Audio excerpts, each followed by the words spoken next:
بيقول لك اللي أحلى من الشغل تضبيط الشغل، وأنا باطبّق المثل ده بقى على الغدا النهارده. أنا هاعمل إيه، كفتة، واللي أحلى من الكفتة سلطة الحاتي والطحينة اللي بتيجي معاها. تعالوا بقى نعرف بتتعمل إزاي. أول حاجة لازم تعمليها هي السلطة، دي أول حاجة لازم تتعمل قبل الكفتة وقبل الطحينة وقبل أي حاجة خالص. هتجيبي بصلاية، عدد واحد بصلاية كده زي ما أنتِ شُفتيني وقطّعتها ترانشات اللي هو الطريقة الطبيعية جدًا، بس هنحط عليها توابل، ملح، كمون، كزبرة، شطة، والعنصر الأساسي بقى اللي فيها اللي بيغيّر لونها وبيخلّي لنا اللون الأحمر الجميل ده هو البابريكا. هنحط فيه الناس يعني إيه البابريكا ده يا جماعة؟ روحي للعطار قولي له عايزة ب5 جنيه بابريكا مدخنة كده أو بابريكا عادية، لأ المدخنة غالية خلّينا في البابريكا العادية. قلّبيهم على بعض، حطّي عليهم معلقتين مَيّة واركنيهم شوية. يالّا بقى نعمل الطحينة بسرعة كده. هتحطّي كوباية دقيق، هتحطّي عليهم رشة ملح وشطة وكمون، خلّيه بس يشم النار. ها، الناس اللي تقول لي هي طحينة إيه اللي بدقيق؟ اصبري يا أختي، اصبري، اصبري تاخدي طحينة دلوقتي فظيعة.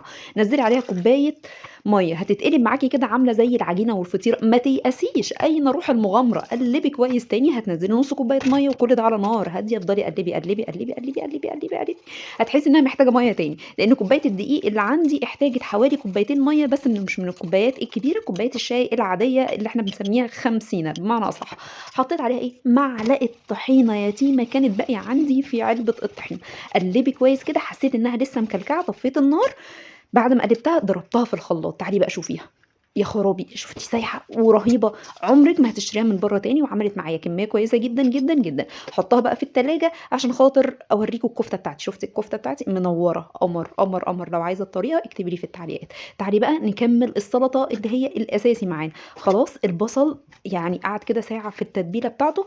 هنقطّع بقى السلطة، مش هنقطّعها بالطريقة العادية بتاعتنا، لأ هنقطّعها كبيرة زي ما باشتريها من برّه بالضبط. أنا بيدّيني كده كلاكيع سلطة وخيار وحاجات وفلفل كبار، متقطّع كبار. أنا بقى هاعمل لهم كده برضه في البيت. اللي بيغيّر لي طعم السلطة وبيخلّيها حلوة جدًا، جدًا، جدًا الشبت والبقدونس.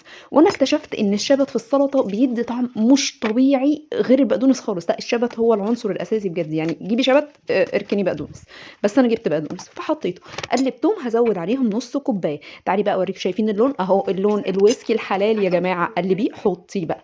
تعالي بقى أورّيكِ الساندوتش بتاعي بعد الكفتة بتاعتي الjuicy الجميلة الخطيرة أم ريحة تجنن اللي قلبت العمارة وخلّتهم كلّهم عايزين يعرفوا يا أم تيم في إيه الريحة الفظيعة دي، أو يا آية للناس المقربين فقط منّي بس بيقولوا لي كده.